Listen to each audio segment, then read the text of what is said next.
Hello, I'm Eagle Gardens 1 on Instagram, and this is fucking talking shit with Eagle, episode 552.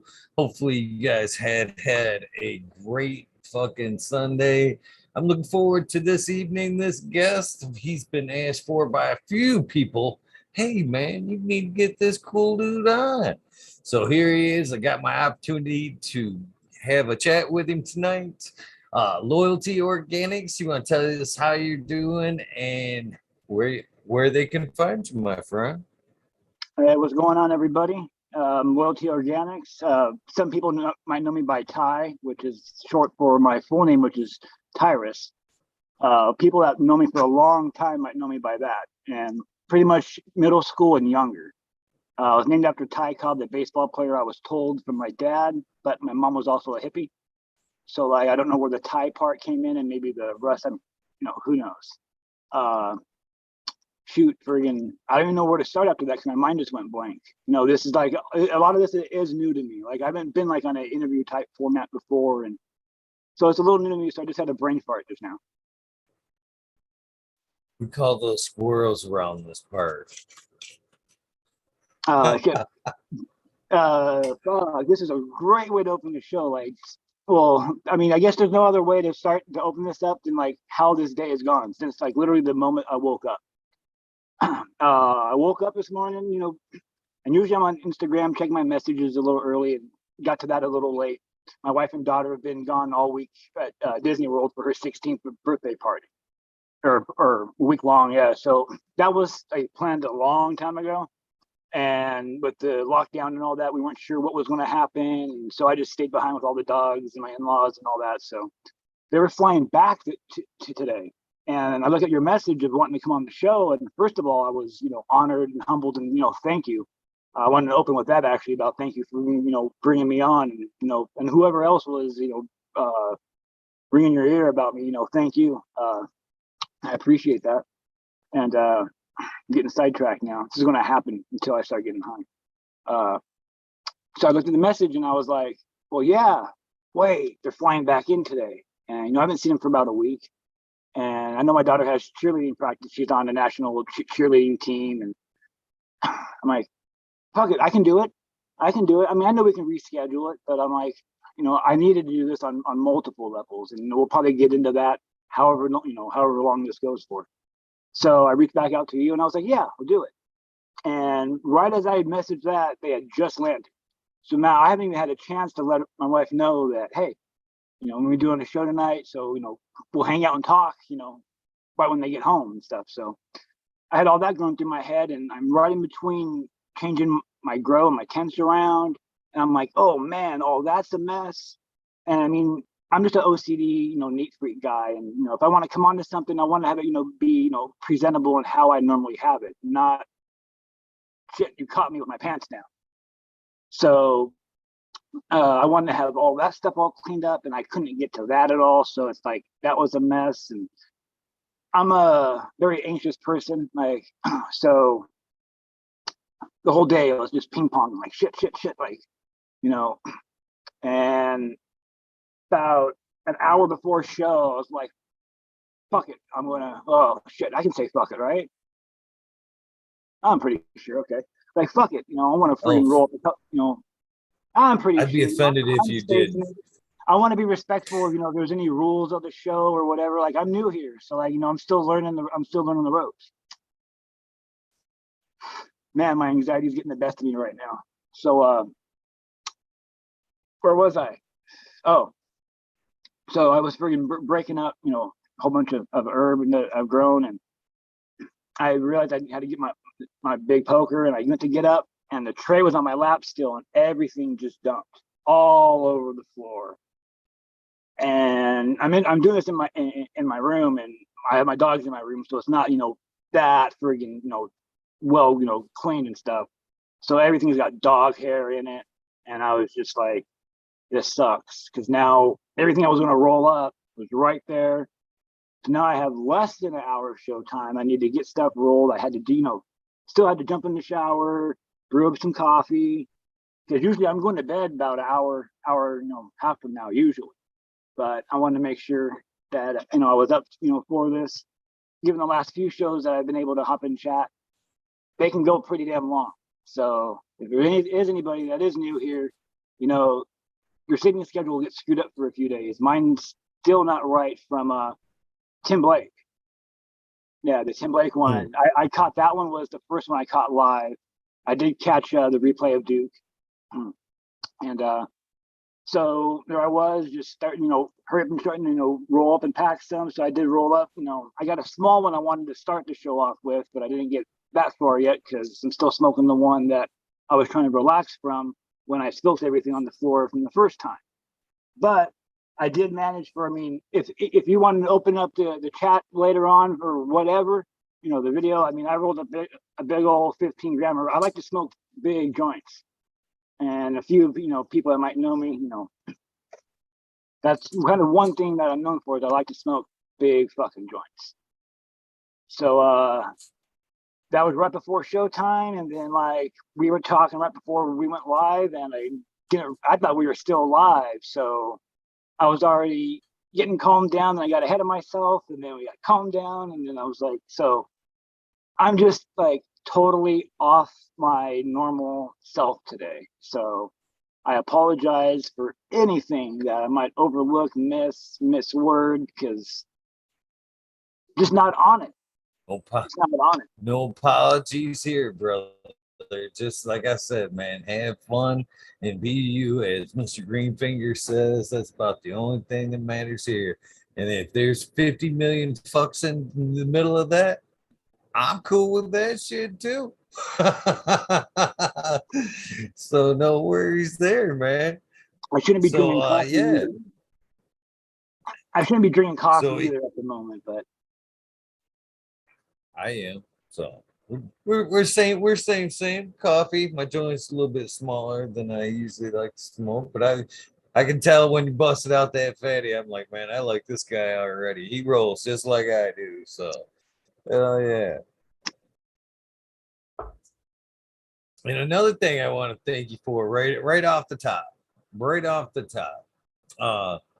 The shirt you're wearing, the gentleman you brought in chat, Mr. MV Medgrower. I've got tons of respect for that kid. Another ex-Michigan native, but a Michigan native nonetheless.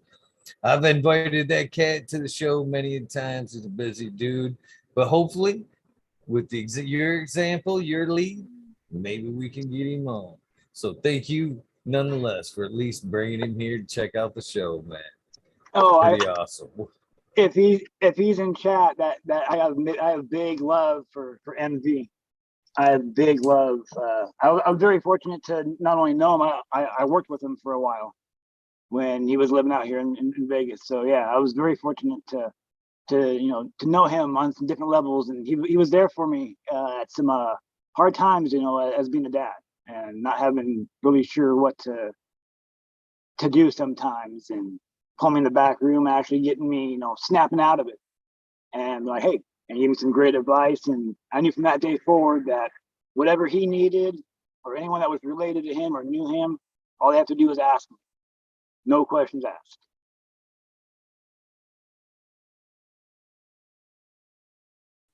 That's awesome, man. Got some dead air there. Sorry. I thought you were going to ask something. Yeah, I hit my mute button there. So what is in that fatty? This year it's just a combination of everything that I just grew this last grow and some of the outdoor. Just because I had some, last minute, it was just grind it all up, pack it all in. And so it's a combination of space dust from North Genetics, which I got introduced to from Envy. That's another reason strains that I grow, it has to be strange strands, whatever people want to call it. It has to have a connection to me. I won't just grow it just because it's this or that. It's got to have a connection to me. And when I met Envy, Space Dust and Beyond Dreams was the two strains I was introduced to, from him. And he actually won a cup out here in Vegas at the Jack Hare Cup. I think it was 2018, 2018, I believe. And those were two strains that I loved. And I was like, one day I'm going to grow them. And I told him one day I'm going to grow it better than you. And that was like a running joke. And things have happened, and with the lockdown and all that, he hasn't been able to try some of it. But I'll tell you what, it's fucking good. And what was the question again? I just got What was in that phase? Oh yeah, that's right. See, I start talking, and then once I get high and shut up and start smoking a little bit, then it'll get better.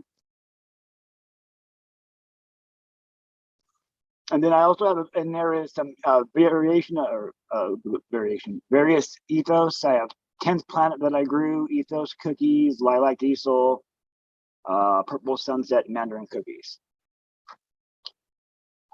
And I grew those all out because they were gifts from a friend, and it was a real good friend. And I've now stopped growing all. I just now harvested just 2 days ago the last of the ethos genetics. So I've had mine 10. I'm sorry, I start to rabble on at the end. So plus I have a real bad stuttering problem. So it is what it is. No worries. That's what this here is all about. It's just to get to know the person that you are, man. So no worries, man. So what's the whole effect there? Now I know all what's in there. What's the entourage effect or the taste you're pulling off that bad boy? It's everything. There's floral, berry. I definitely get the space dust on there. Just because I've been smoking on that and growing that pretty much solid for the last little over a year. And I probably had about almost 4 different runs. They were all grown different ways. I've pretty much narrowed those down to the 3 that I like the most. I get a lot of the floral coming from the lilac diesel. That's actually been the one that's been overpowering a lot. That, and then there's this pungent, like, I want to say rotten berry fruit, but see, I'm not great when it comes to like, oh, this tastes like this or that. So when I taste that or I get that, I know it's there. I don't have a great palate, we should say.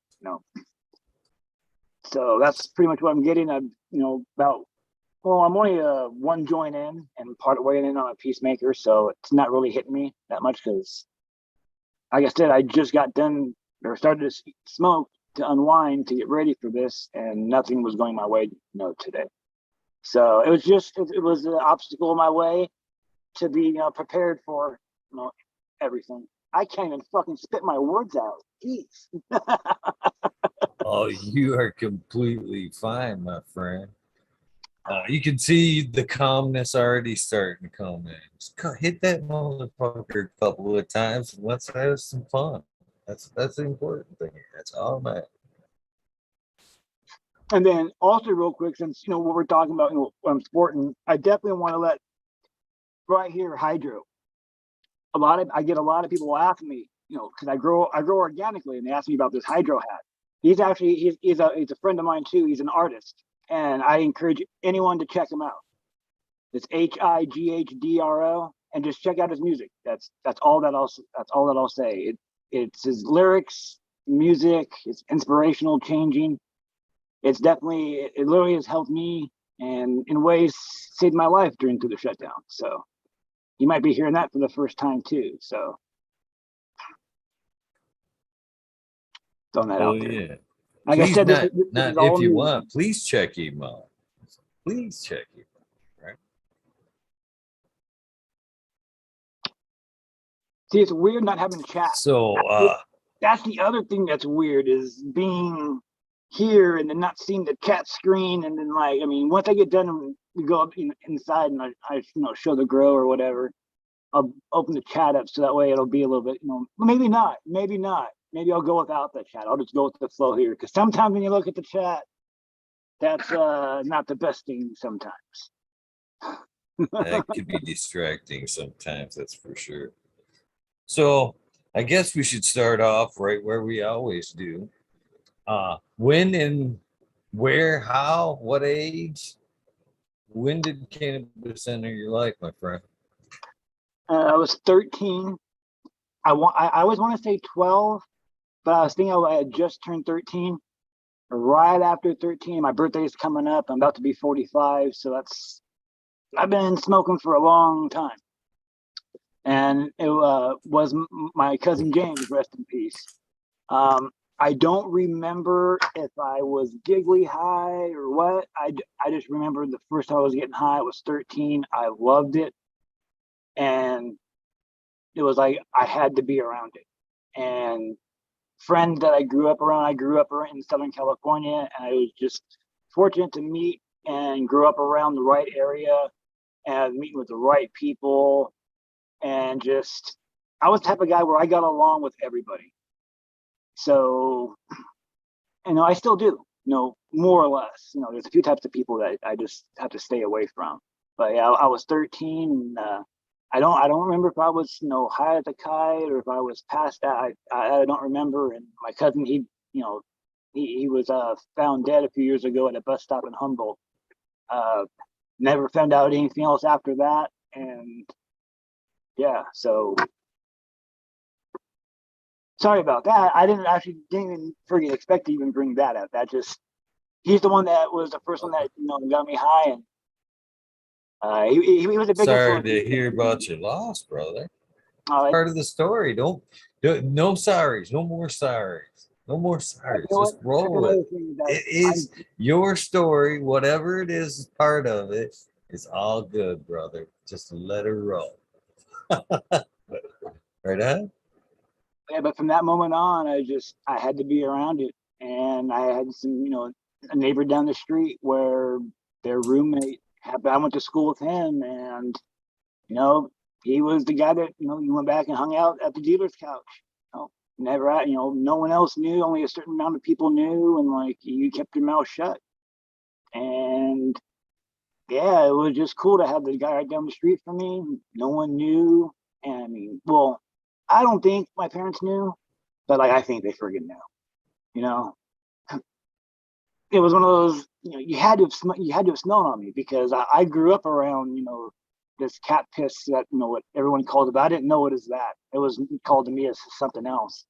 Uh, but I just had to always be around it, and I didn't even get into growing until way later in the story when I got into growing. But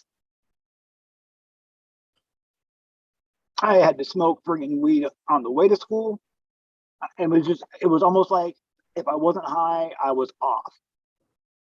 I wasn't what normal with some people, if you want to use that word. I just had to be medicated or high, and like a lot of people were doing it to get high, and to me it was just something else. Like it was balancing me, and I was a straight A honor roll student until I just started running with the quote unquote wrong crowd where you don't want to go to school and just party. And I mean that was great times going through high school and all that. uh Sidetracked. Memory fart. Question. Oh man, yeah, this is So going it to be sound like it steamrolled right from that first time. Do you remember? Was there what type? Was it just a brickweed, or do you remember if there was a flavor to it? I don't remember. I remember smoking brickweed at first. Oh yeah, definitely. We would have the fast food trays from like whatever fast food place, and like we'd have it at a certain angle because like way back in the early '90s. Dude, I graduated in '95 just to put things in perspective for some people.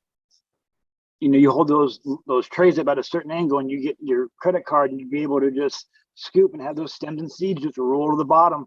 And it was just a quick, easy way because there were just so many seeds and stems. And then it was just like once I met a couple guys, and one of them I'm respecting his privacy. They just like I got introduced to a whole bunch of different people, and then I was just like, whoa, like I mean the good weed, like chronic, like freaking like there wasn't even real like names on it. So like stuff that's described as the cat piss and like what pith and all these different names of these old school strains. Like I remember those scents, those smells, the stuff that you would stick it to the wall, come back 2 weeks later, oh, it's still there, pick it back up and pack it, and it still tastes the same. And we called it dirty diapers because it just smelled like dirty baby diapers and like that skunky smell that just wouldn't go away. And then it was right around 94, 95. I had some friends that knew this one group of guys that were starting this band called Cottonmouth Kings.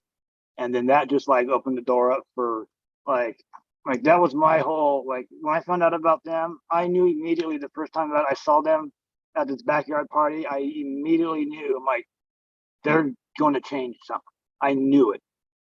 And like the music, everything, like, oh man, it was so awesome to be part of that scene from like a different perspective in a way, because I was a fan, but then I also got to meet them and some of the other guys that were with the SRH crew and Suburban Noise, and a guy that did the, you know, the photography and video work. And it was really fucking cool to be part of all that. And then as years passed, like a lot of stuff happened. I'm not even going to get into that because that's not my business to talk about what I think, or you know, that stuff is out there and what's said has been said, and we'll leave all that at that. Like I'm not plugged into all that, but like it was just good times to be around that whole scene and that change and that movement and being around all that good weed. Like it was times that like you, like even now talking about it, like it's just that nostalgia, the goosebumps of like the 90s right there was just, it was amazing growing up there in Southern California. And I'm talking about like I was born in Bellflower, but I grew up in Fullerton. And then I moved out when I was about in fourth grade to a place called Sunnymead, California. And then that turned into Moreno Valley. And then I moved from there to Death Valley, of all places for that. People would think, why would you go to Death Valley? And I just had to get away because the scene was getting too bad for me. I was just doing a lot of drugs that like wasn't making any sense. And woke up one morning and it's like, I can't do this anymore. And I just stopped fucking doing all the hardcore drugs and I walked away cold turkey. And I mean, I didn't fuck with any needles, but like I messed around with a lot of like coke and speed, and like snorting it wasn't like my thing. Like I had to fucking like chew on it like it was fucking candy, and then it rotted away my teeth. And like it's even hard for me to say right now, but like even to this day, like I was never able to get them fixed. And it's been something that's just ate away at me, and that's why I like stayed behind the scenes, because it's just something that like it really fucks with one's, you know, mental state. Like I wasn't even expecting to go down this route, but you know what? Let's go down this route because we can go all over the place, quite honestly. But it just really sucked going through all those years of having a fucked up mouth and making bad decisions and not realizing it until later on. And you get a good job, but then you can't afford the insurance, and then like you can never really get them fixed. And when you can, it's like, oh, you know.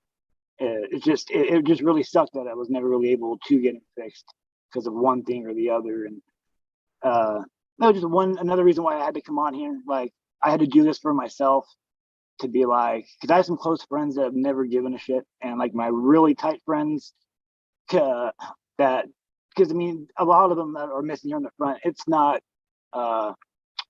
what you call it, you know, you can tell.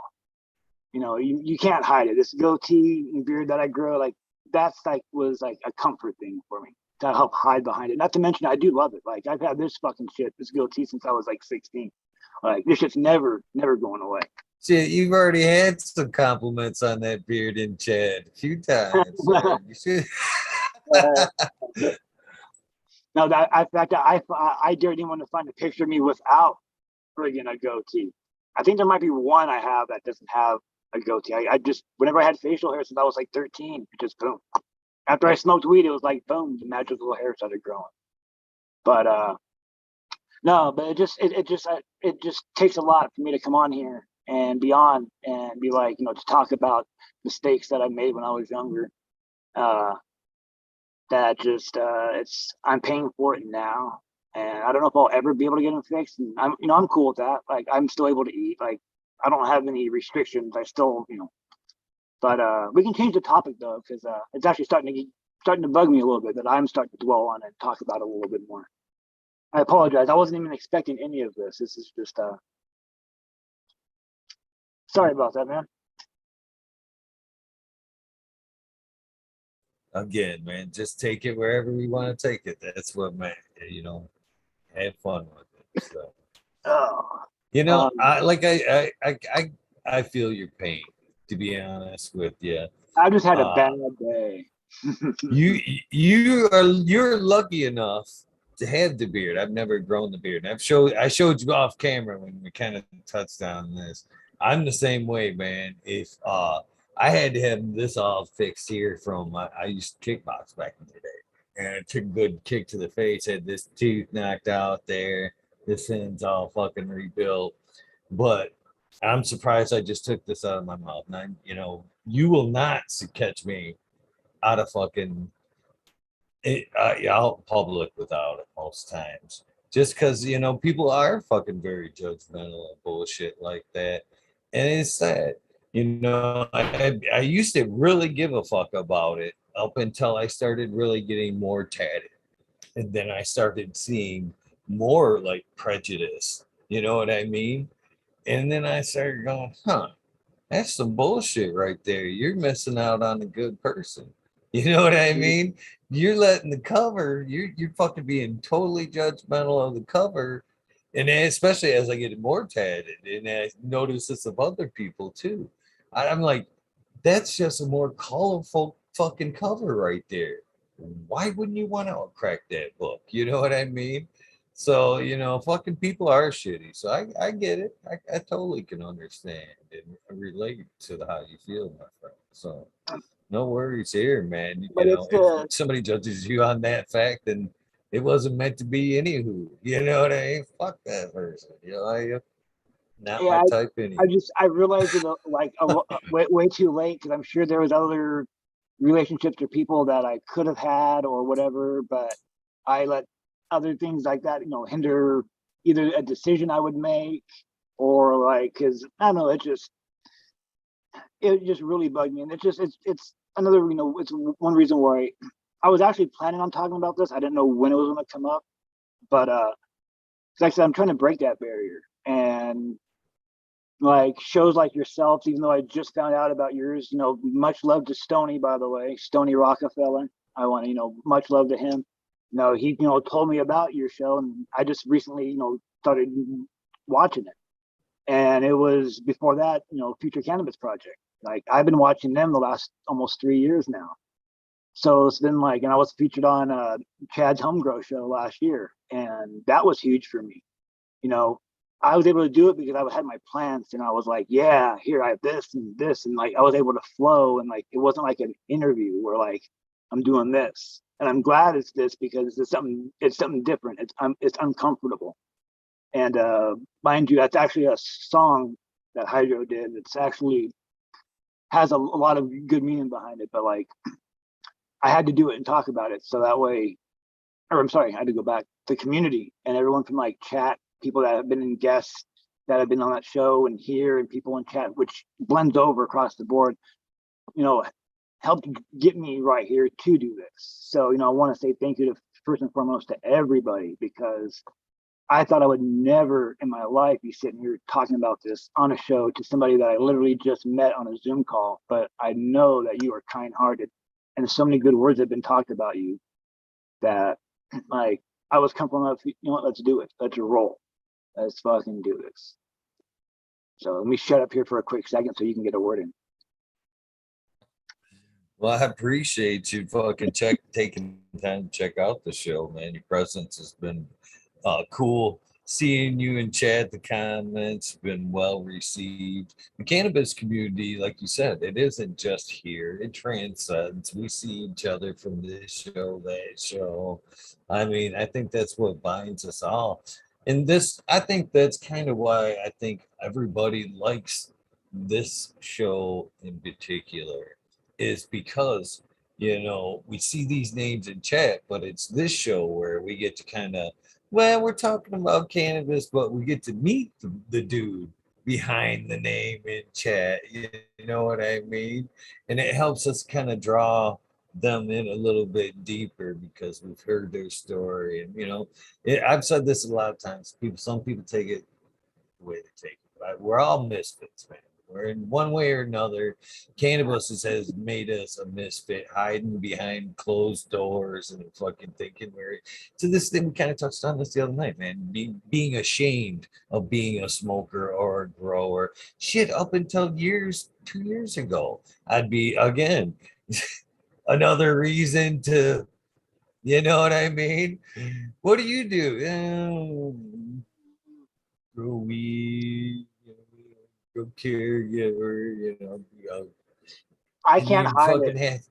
I can't hide it. I've literally had people that have like literally I'm at the store and like guys looked at me, he's all like, you grow, don't you? And I'm like, I just can't hide it. I must have that look because it's not the first time I've been like just called out. Like, you grow, huh? It's like, first of all, I don't know you, and second of all, do I have that look, or maybe it's the smell? Like, I don't know. I do have a harvest every 30 or 40 days, so.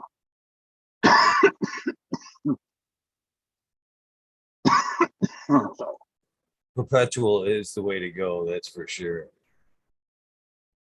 I encourage anybody, if you're a grower, to split it up, split your plant count up, and have a perpetual, so you're constantly having some fresh good herb.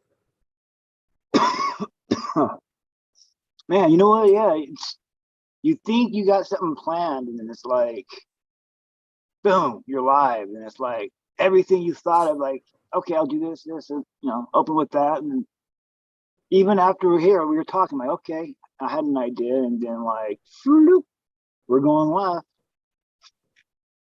So it's gonna be a bumpy ride. It's a fun ride. I'm having a good time so far, my friend. So sounds like you pretty much steamrolled with your cannabis experience from the first time. It sounds like it was a pretty regular experience up through high school. Uh, so at what point was it steady through after high school? I know most of us at one point. I'm not afraid to admit I was the 3 for $5 guy at the bus stop.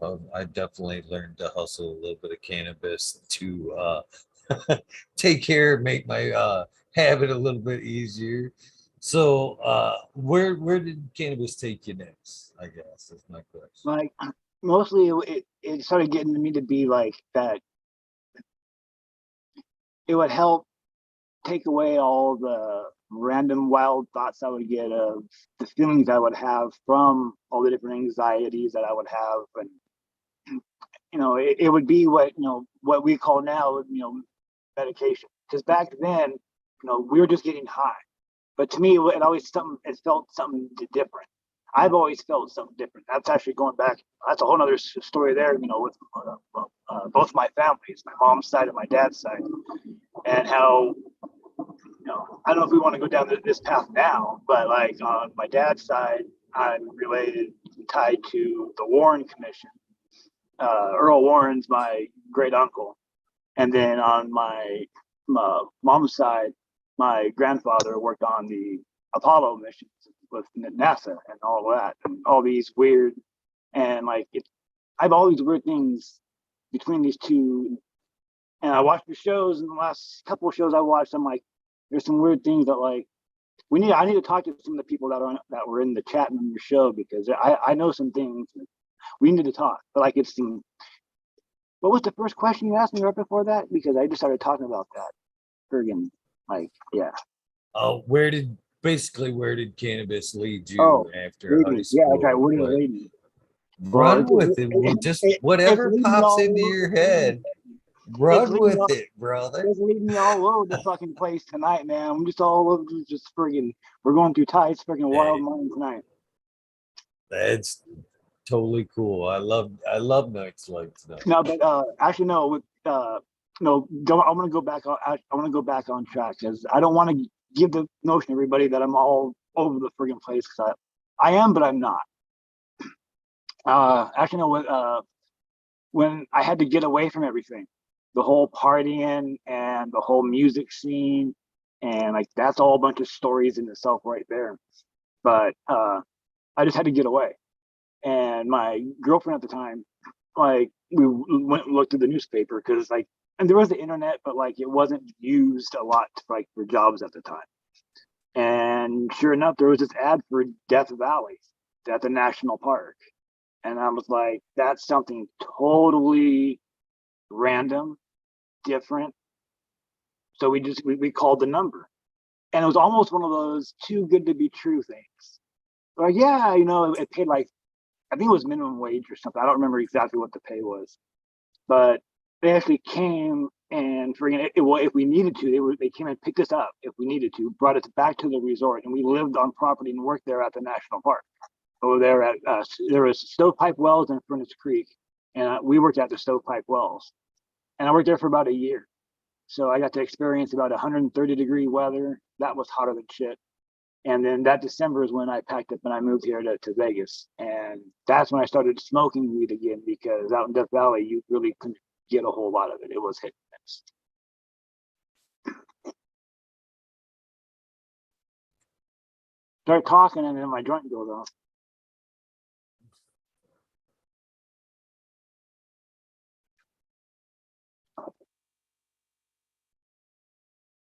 So I referring back a little bit there to, I guess, taking you back. I can't imagine what being around the cannabis scene with the Cottonmouth Kings. That would have had to been just one hell of a crazy time. That whole scene. The time they got to experience it was like pretty much all the Southern California shows that I was there, and like there was so many people that we would roll with, and I had met all of them through. I still remember the guy.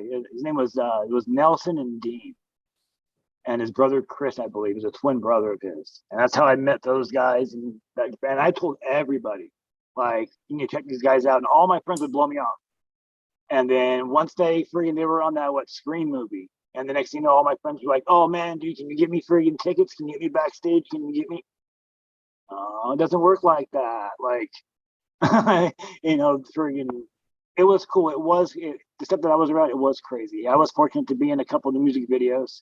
So if you go back to Bad Habits, I'm back behind the bar, friggin' holding a couple of joints and a beer and shit. It was some cool times. It was some cool times for sure. That is pretty cool. That's really cool. So it must have been some pretty hard partying days, definitely, to have to give up, Yeah, just give up drugs altogether. I partied So hard. did you keep cannabis, or did cannabis get X'd out in that time as well? Cannabis was always around, except for about the 8 months in Death Valley. And then when I came to Vegas, actually, that right there is funny, is how I was able to work for the casino industry for damn near almost 19 years and never had to take a drug test. That's the first time I think even if anyone from that friggin' company was listening, we were coming to visit my family and wanted to come into by Las Vegas. Never been here. Drove through Las Vegas, coming down the state line, and we stopped there in that town called Prim. It's right there right down the state line between Canada or California and Nevada. And we go in the coffee shop there and we're eating, and it was pretty fucking cool. The whole atmosphere and the vibe, and I always thought it would be pretty cool to work at a casino, because it was different. And after we're done eating, we're walking the casino floor, and I wasn't really drawn to the gambling, but like the whole atmosphere and like working there would be cool, because at the time I needed to we were looking for a stable job. Working in Death Valley is not going to pay the bills, because you live on property, you drive an hour and a half, hour and 45 minutes to the nearest town to go grocery shopping. Like, it's not convenient at all for some people that are 23 years old. So we're just talking about how cool it would be. And next thing you know, this older guy turns around and was all like, "You want to work here?" And stopped. And sure enough, it was actually Gary Prim, the guy that owned the casinos, the land. And we literally walked us into the human resource office, sat down, filled out a piece of paper, had an interview, and I basically had a job there on the spot. And I had flip flops, tank top, and shorts on. And now here I was with a job at a casino, working at the truck stop. And my girlfriend told my girlfriend, well, we called, quit our job, had to drive all the way back and get our shit, of course. That sucked. And I started working at the truck stop there, making, good money. And there I was in freaking living in Las Vegas. That was December of '99 because Y2K was going on. And everything was going to crash and melt and all that freaking that fun stuff. And I never stopped smoking weed. Like even when I was still like doing all the paperwork, there was that form for the drug test. And I was like in my head, I'm like, fuck. And I just basically left that out of the folder, closed it up, put everything back in. And I never was questioned about drug test of where it was at. No one in HR, nothing on. I never said a word. And about a year or so later, I was getting really good at the job and I was catching the other cashiers' mistakes. And accounting was loving me because they didn't have that much work when they had to do the audit. And the supervisor was like, you want to come over here and work in accounting? Put you in charge and do the audit on all the truck stops and the gas stations. Sure, that's more money. So boom, I started doing that and did that for a few years. And my mom got ill. That one's rough there. That one's really rough. Never really truly know. I think my mom had cancer, but never told anybody. But she had pancreatitis towards the end. And I know that at the end, she was on a lot of different pills. And I remember getting a phone call from my dad. And not my dad. Was it my dad? I don't remember who. That my mom wasn't doing well. Actually, no, I take that back. That's way later in the story. Never mind. We need to go back because that's when I was still working for the casino, but it was a different time. I'd already left and then came back because anyways, I was working in accounting. I'm glad I caught myself on that one. Usually I don't catch myself. I'll just keep friggin' going down the wormhole. So I was working in accounting, and everybody, I apologize. I really do, because I am not normally this all flabbergasted and all messed up. So I really do apologize.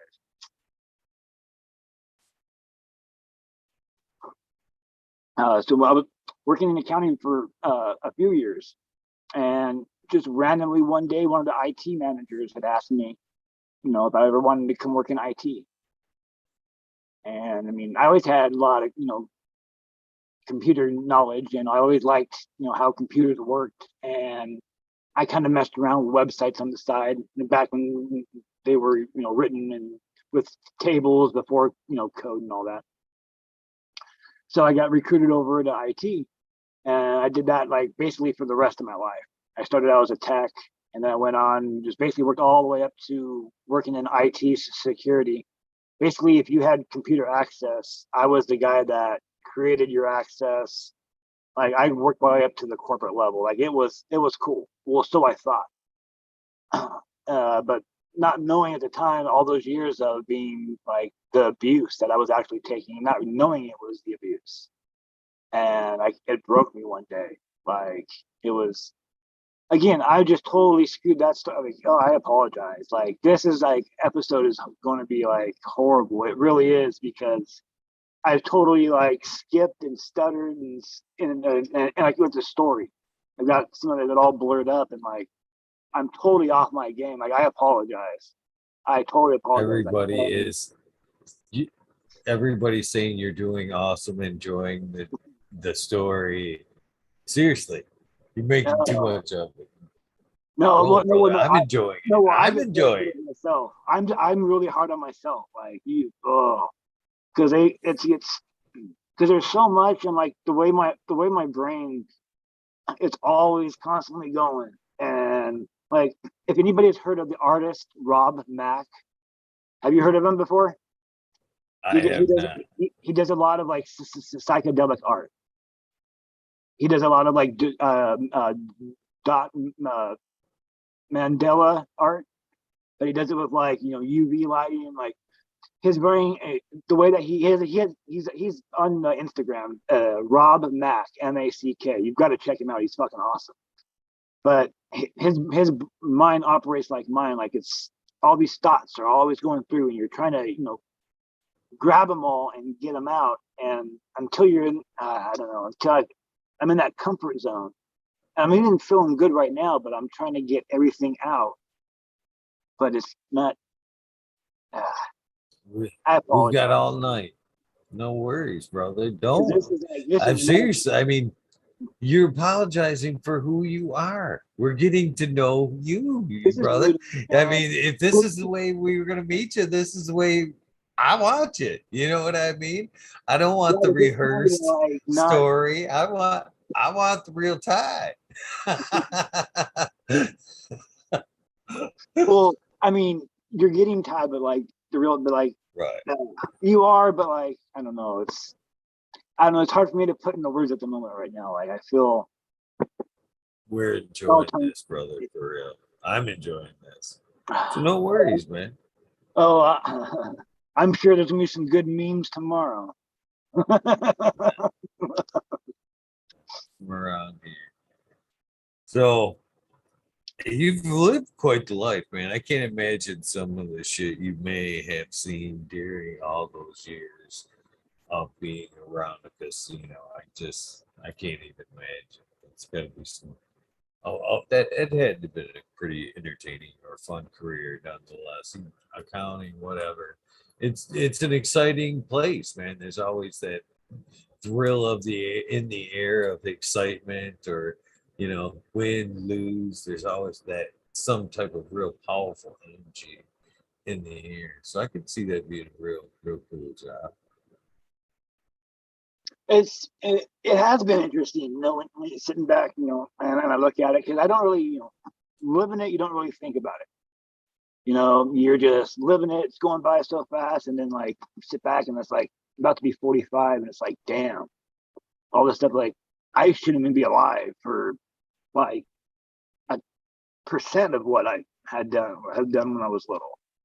Like just some of even the stupid shit, like friggin' getting a bunch of a couple of us friggin' getting into a car, eating mushrooms and driving through this Ritchie Canyon, with listening to Rage Against the Machine, just not even caring. Like we should have been like off the cliff, like just things that like we should not even be here. But that's a whole nother story in itself there. But like we can save that one for a different day because I need to be in the right mind frame to talk about that. Well, for as far as that goes, after tonight, you had earned your ticket to the Weed Nerd world. So after tonight, and even after including tonight, you can come and go at whenever the fuck you feel like. That's part of the outro, but again, whatever you don't get squeezed in tonight, man, you can tell us later, you can tell us tomorrow, you can tell us whenever the fuck you feel like it after tonight. Yeah, fingers crossed. It's like, we'll see, because it's like usually this is the time of year. Just like because like with my birthday coming up and like with my mom not being around, it's like it gets hard. What day you mind me asking? There's a lot of February birthdays coming up. No, I'm January. I'm an Aquarius. Oh no, well Aquarius is still in February. Take that back. Sorry, January, man. January. Late January, then obviously. The 31st. There you go. Oh yeah. See, I asked because I keep note, and I like to do the shout outs on people's birthdays. So you know what? I just felt I know I got you now. I didn't realize what I did just now. You know what? Props to you, because it's hard to get for me to drop my birthday. I usually wait till like the day afterwards and be like, oh hey, thanks for the shout outs, even though there wasn't any. I just don't like I'm one of those guys I don't really it's like I don't know, it's like save the I don't know, it's weird. I don't mind doing the free work, just I don't like the praise and all that, like yeah. I do weird with compliments and all that. It's weird. This is why this is all new to me. Like, so bear with me, people. having fun. We're having fun. There is a ton of February birthdays coming up. Mine's coming up in February too. You told me yours. I'll tell you mine. Mine's February 8th. I'm right behind. I'm an Aquarius too. So Right on. cheers, bro. Cheers. Hell yeah. I I'm knew there. fuck. I knew there was I'm something working. that I liked about you. I kind of I'm feel like sitting. I've known you though. I do. I feel like I've known you. Oh, we have a good rapport. I'm telling you. But as soon as I seen the fat joint thing, because I've got one step away from the camera right here. Because Oh, I'll that's show good. you how close I travel with one too, brother. I'm awful. I'm known for the cannons myself. I usually show up to an event, concerts. You know what I think's cool about these things? We'll share a little bit about whatever, because you seem to be a concert guy yourself. Yeah. Now I've got a scoliosis. I've got a little bit of a little bit of curve to my spine, which if I can roll three of these bad dogs right here, and because of the curve in my spine and there's a little like dip, I can tuck three of these cones in that space and throw my shirt of it and like throw my shoulders back a little bit, and you'll never know they're fucking there. And as soon as I get in through security and fucking to the bathroom, I pull out my fat joints and I go find for perfect places to smoke them.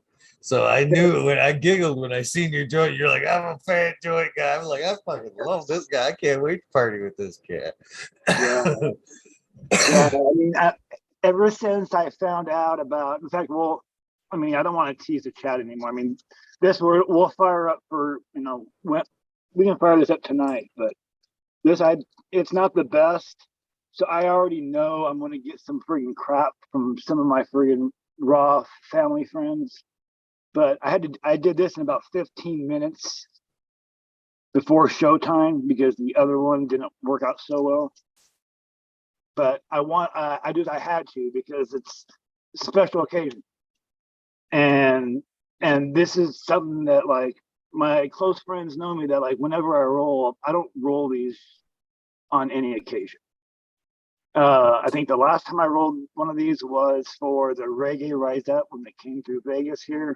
And my buddy friggin' asked me if I wanted to bring this up and smoke it on stage with Fortunate Youth. So I got to do that. And that was the friggin' shit. Friggin' before that, I was in one of the Expendables of the video, smoking one of those. The You're Right Here video that they did during the COVID lockdown.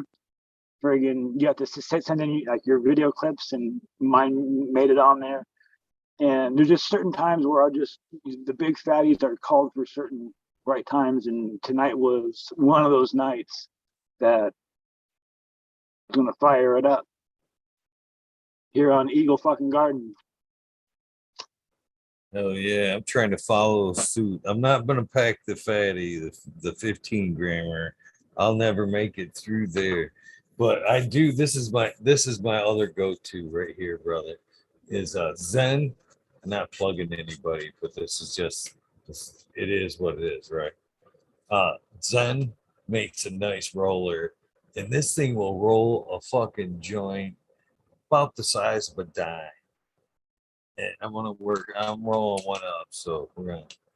But I actually was fucking bummed, man. I've been there's certain papers like a regular raw king will roll a nice joint in this. Otherwise, you have to put together a couple of kings to get a nice fatty. Then I stopped in. Everybody was making fun of me because I was talking about it the other day on the show. I think it's like something I just think. Everybody in chat's like, I was using those 20 years ago. But Raw had a king paper. It's probably an inch and a half easy, wide, and it was like a 9 meter roll.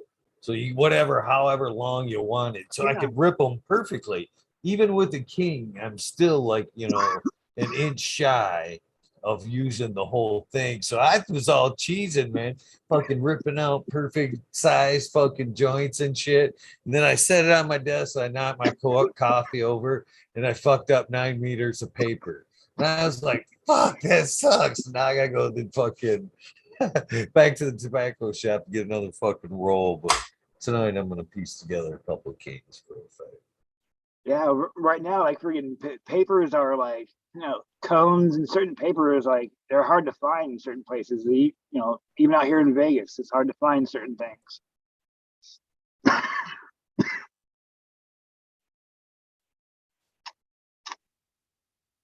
So, all right, back to your story.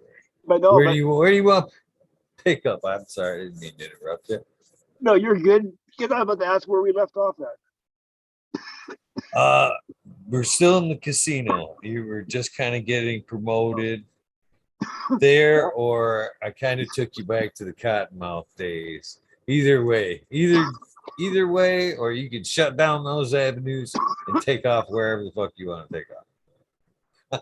No, I don't know.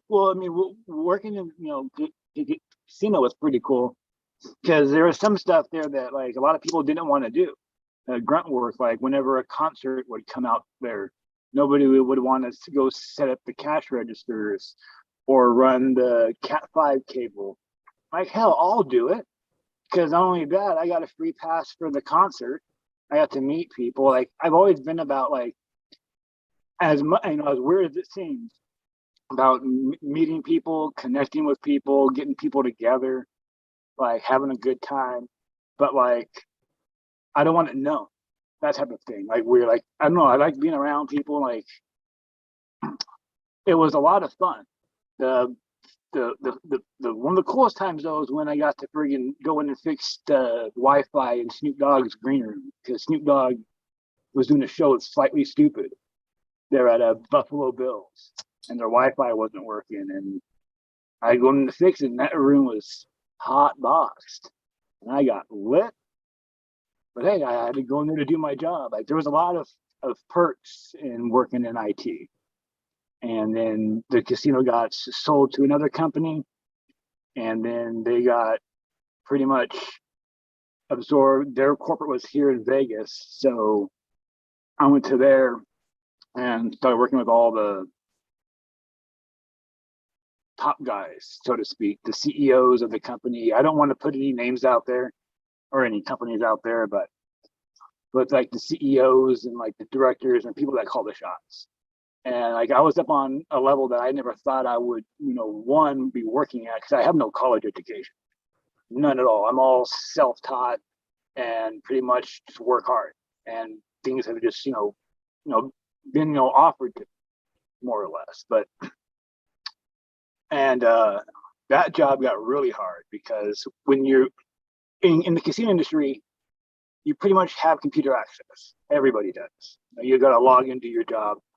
So whenever there was any like layoffs, if there was, anything that, terminations, all that, I'm the first one to know because I have to get their account, locked so they can't log into it because we have all these, gaming laws, this and that. So like, it became really hard to deal with when me and another guy got a list of like thousands of names that were getting laid off. And this was back during, friggin' when times were bad back in what, 08, 09, I want to say it was. And that right there, like, that crushed me. Like, people that I worked with forever, like, and we can't say anything about it.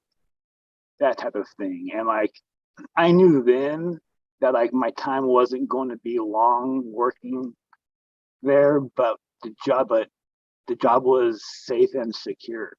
Like, because I didn't want it on the streets, and I just bit the bullet and still friggin' went there every day. It's just, it sucked, but the people I worked with were cool. But what else sucked was nobody else there smoked, so I was still the outcast and couldn't say anything. So all this time, mind you, I was friggin' coking and all that. There was like a couple people, excuse me, that would I found out toked. and it was all like quiet, but it was, it was weird. And it just got to a point in time where like it just broke me. Like I gave them like 19 years of my life, and like we had a family accident here, where we were on our way down to Disneyland.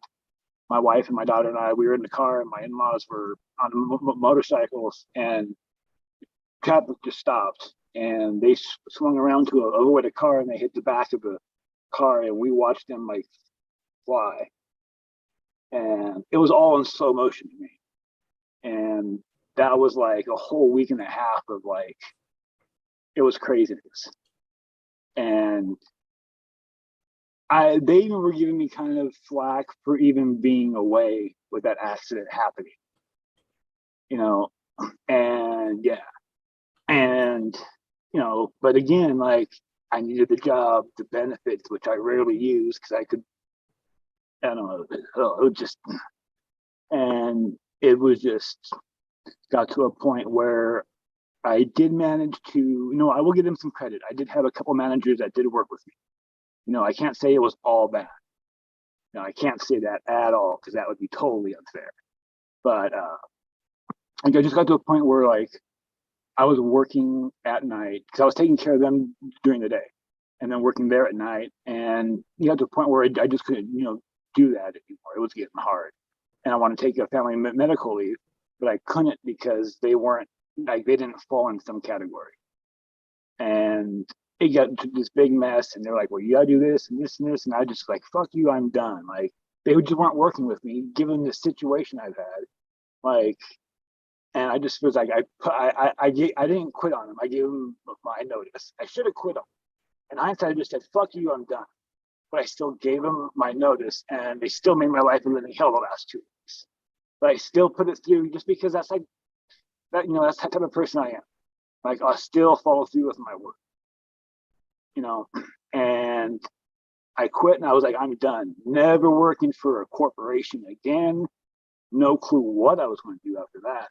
Like none. Like, and it wasn't even 3 days later, I got a call from another company wanting to work for them. Same type of job, but there was a team. I'm just sitting there going, oh, do I want to do this again? But the money was a lot more. And I'm like, oh, different environment, maybe different location. I did it, and it was all cool. Everything was fine and dandy, but I was getting the old 50 feelings and everything coming back and working in a corporation, and I was just starting to see things that like was bringing back horrid memories. And I just one day I had a breakdown, and I was embarrassed, almost like I am right now, like I was earlier. Like I was earlier, like I was ready just to call the interview, like I'm sorry I can't do this, and just because of my anxiety. Like I'm comfortable right now, like we're flowing, I'm getting good. Like I might screw up a little bit, but I'm getting, kind of in my zone right now. I'm getting a little comfy. So, and I just friggin' quit, and I went into this deep, dark depression. I didn't even leave my friggin' room for months. Like, I didn't even know what to do. Like, luckily I had a couple of friends that I was still able to get smoke from. And we just got, this place a few years ago, and I just was able to really start growing seriously like the last 4 years. Maybe, no, wait, 5.5. I forgot we're now in 2022. So yeah, about 5.5 years. So, kind of forgot what the question was. It's because I'm friggin' high right now. It's been no real question since the beginning about it's pretty much all story from here, brother. Oh shit, that's funny shit. No, I thought you asked a question, and then I was answering it, and then like, see, yeah. So you're talking about when you switch companies there, basically the hard time through the incident. So and like, I didn't really know what to do. Didn't really know what to do because you're here in Vegas. You got casinos. That's pretty much the majority of it. I didn't want to really do anything with technology, really. Like I would, and I love, I used to love tech. Like I go back to the MySpace days. Like I used to be a promoter back in those days, like early days. Like that was fun. Like my very first freaking gig I booked at was at BB King's nightclub in friggin' Hollywood. That was the shit. But friggin' I didn't know what else to do. So I just friggin' didn't really do anything. I just stayed in the room. I was just depressed. Still taking the same pain pills that I was on from all the doctors that, from injuries I had since I was younger, because I had knee problems and I got neck and back problems myself, and was on pain pills up the wazoo. And it came down to one day where 3.5, maybe 4 days in, I had to ask my wife on a full script fill, and I was on Perk 10s. I would get 250 of those a month. I get about 300 Tramadols.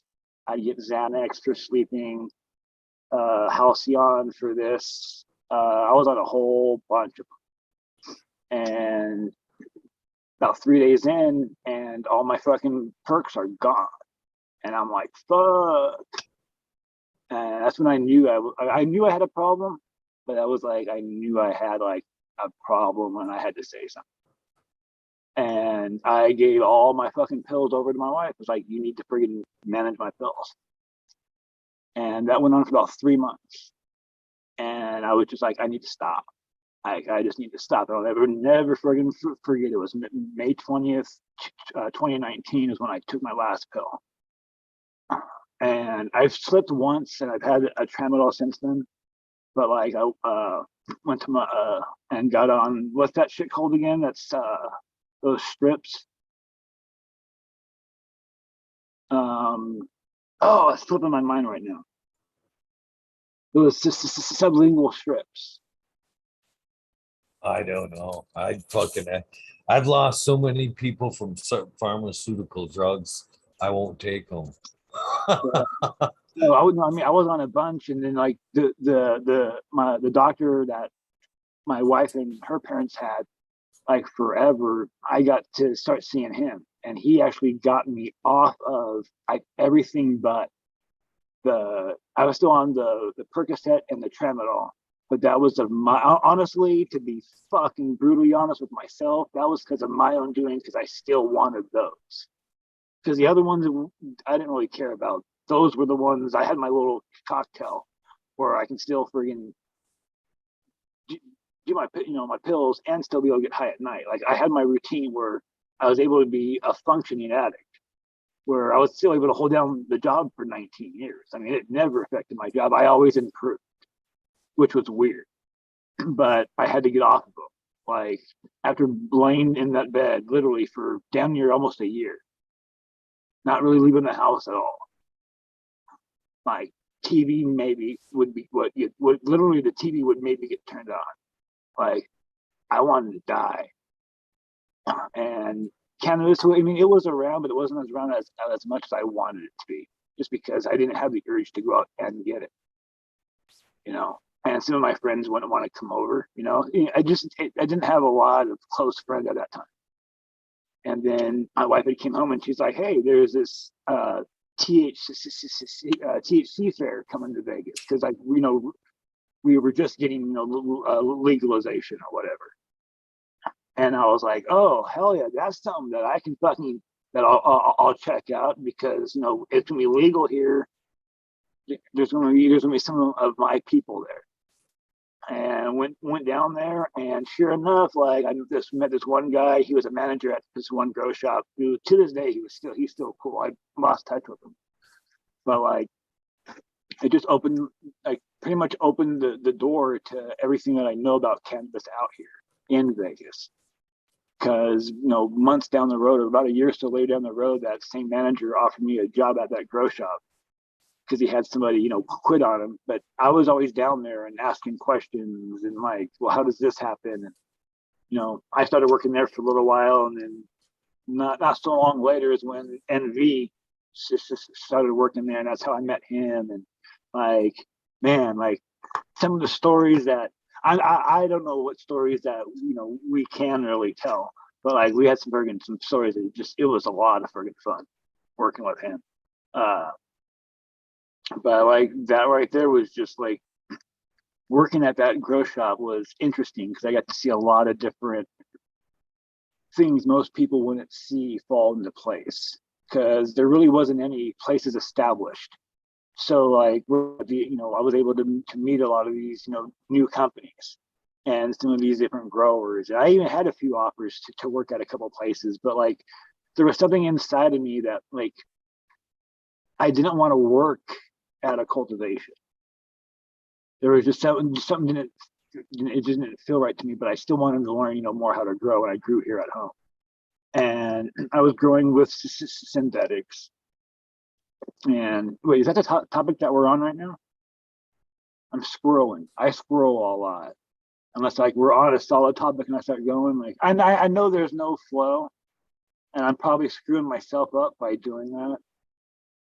No, I'm probably No, screwing. no, no. I'm probably screwing myself No. up by stopping. Oh, by stopping. First of all, why I got a chance to interject here, brother.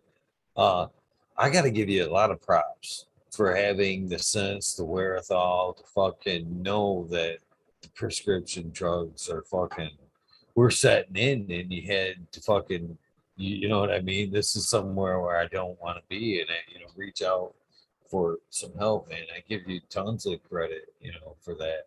It's awesome.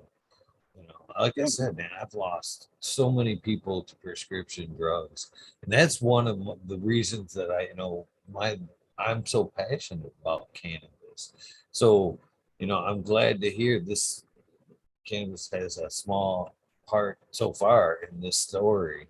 So that's pretty It much where we kind of left off. it, it it was hard getting off those friggin' pills. It was fucking hard. But like right after, in fact, it was right. I was on that. Oh crap! I just had the name. Friggin', it was Suboxone. That's what it was. Because when I wanted to get off the pain pills, but I didn't want to take another pill. I didn't want to be one of these here. You'll take this pill to fix this. But I didn't want to do it cold turkey. And which was but I guess I got to was given these strips that basically dissolved under your tongue. And to me, that was perfect.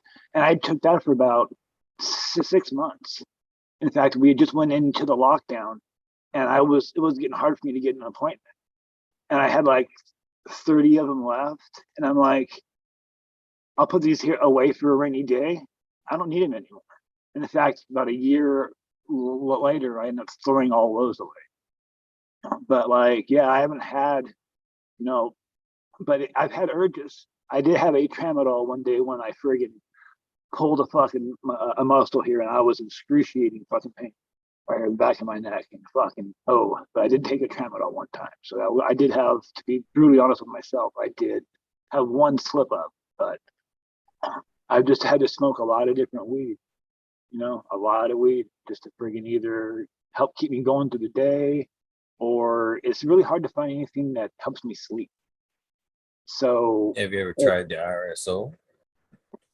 I've tried making it, but I always fuck up. I screw something up.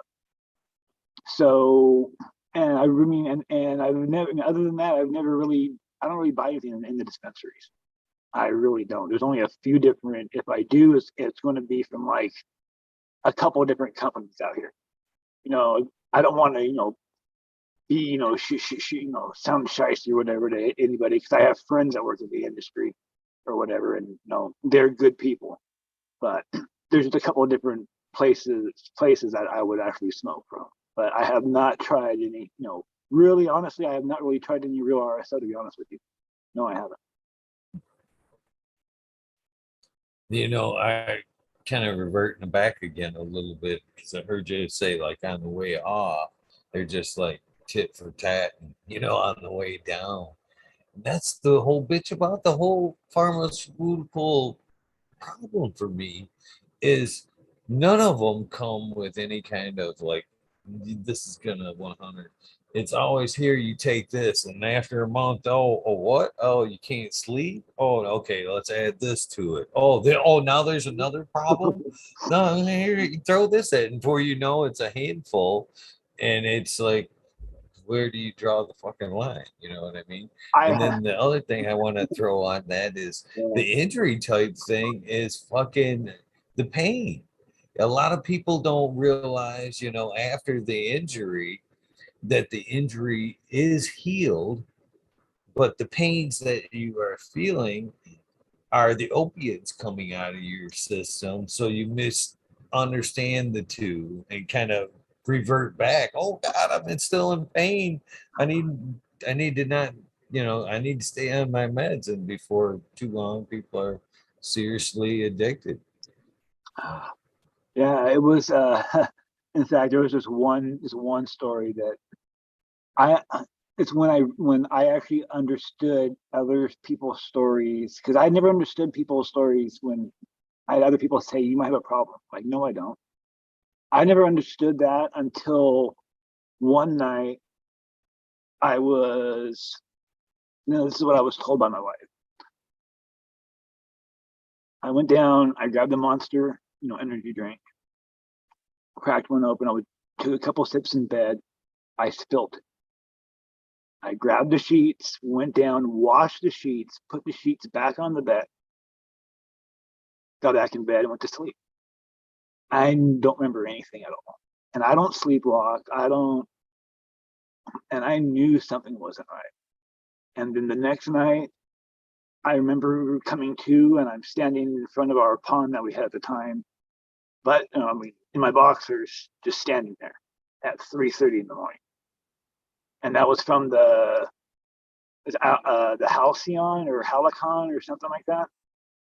And like, I just never felt right. And that shit there, fucking trying to get myself off of that was a bitch. Like, I wanted to die. And even just thinking about it right now, just wants to break down. And I apologize. Because that's right when I understood what other people meant when like there was a problem. Because I didn't know what happened, and I don't like being not in control. And that shit was the worst thing I ever did was fucking take a pill. Worst thing I ever did was take a pill. And I apologize. I didn't mean to crack like this.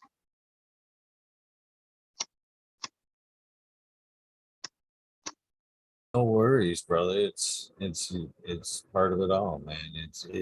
It tells us, it shows the sincerity, severity of it all. It can be very fucking tough, man. And again, man, shout out to you for being strong enough to fucking know the wherewithal to stop it before it fucking wrecked your fucking life, man. Because a lot of people aren't that strong, man. That's for damn sure. A lot of people don't make it out of that fucking mess. And you had the smarts to see the signs. So, props to you, brother. I told myself I wasn't going to crack too. Sorry that you had to go through it, bro.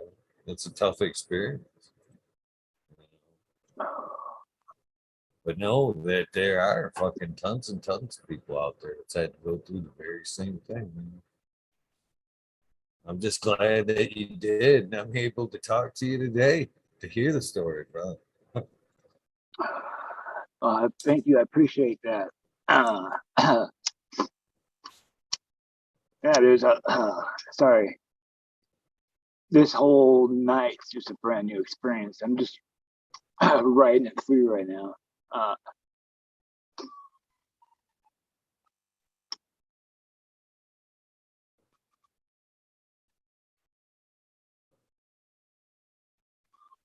No, that's not here. The ambulance. I just heard it.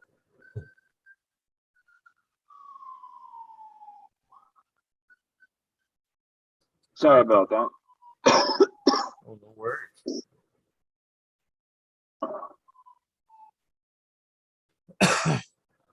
So, I have no idea what to freaking talk about right now. When did it was after all this that you started growing? I take it you went to the conference and kind of brought cannabis back into your life. Yeah, I had a bunch of different random seeds, and I just started with that. And I just had some. Sorry, man, I'm like really off right now.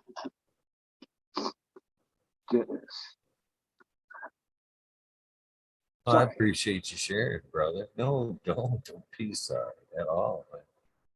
Real share it, who we are.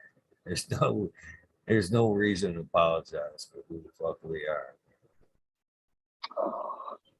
And I can't be the only one that appreciates the realness of your story, brother. Sorry, it's hard for me to get a thought together right now.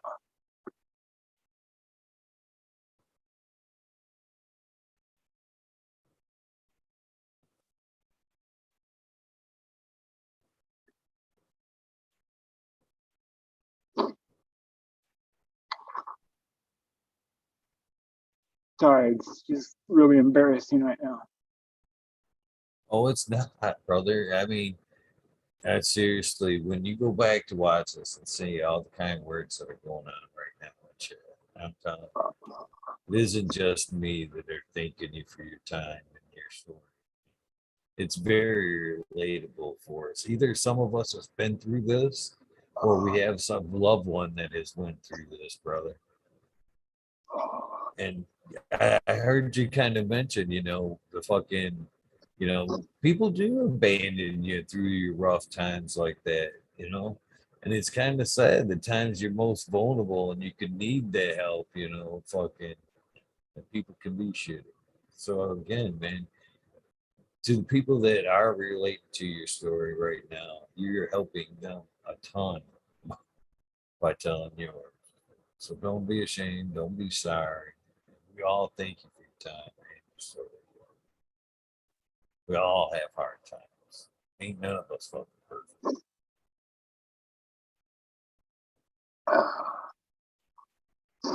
Appreciate that, man. Sorry, I just don't know what to say right now. Well, like I said, I also picked the wrong day to quit smoking cigarettes too.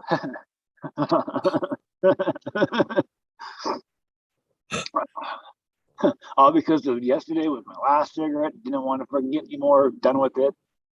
So yeah, that was another thing that I was trying to conquer. So I was like, yeah, this has been a day I'm never going to forget. Let's put it that way.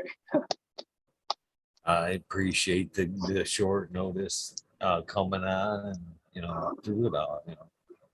Pretty awesome guy, my friend. I want to just let you know that.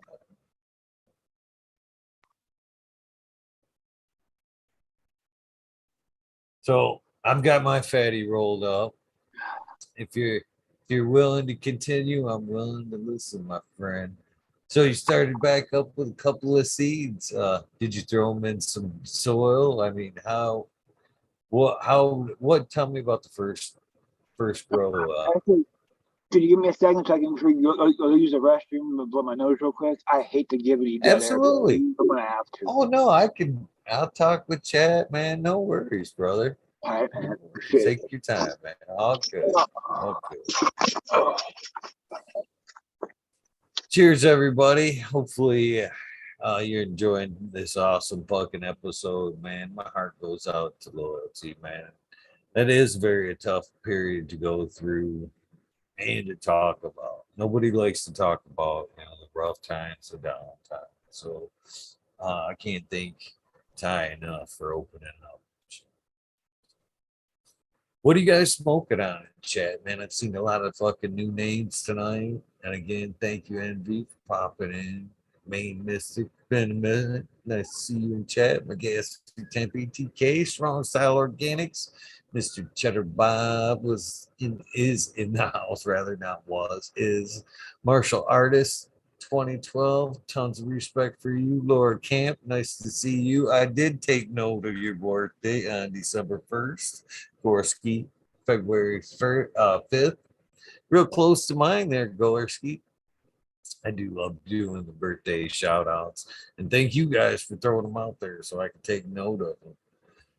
Nico D in the house. How you doing? Oh, Mendo Jelly Bean. This is Stoney Rockefeller. And thank you, Stoney, for introducing Loyalty Organics tied to the show, by the way. I don't know if you caught that, but he did give you a little bit of props for showing him our way. So I thank you for that, my friend. Always nice to know that people are spreading the word. And I'm also grateful for meeting Mr. Stoney as well. S.103, welcome to the show. Nice to see you in chat. Ian, Jeff, nice to see you as well. That orange kush. I like the orange in small doses. I can't handle a lot. But I do like the kush. Is it an orange gas? Diggity dank. Jazz Queen. Ooh, that's a good one. That's a real one. Chef J. Reese. Let's see. 420 Green Goddess. Nice to see you as well. Polly be quick, be nimble. Let's see you. It's tasty as fuck. I bet. I still got that in my seed collection. I need to throw that in there. Johnny Candace just showed up. Oh man. Oh.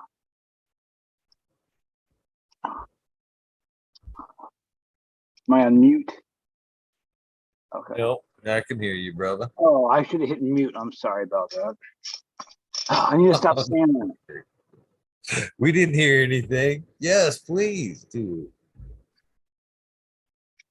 Oh, so okay. So where were we? You were getting ready to tell me about the first grow. So kind of tell me about your first experience when you first threw those seeds in. Did you throw them into the ground? I mean, just all in all, tell us about your first one. The first one, they were a bunch of mystery random seeds that I was given.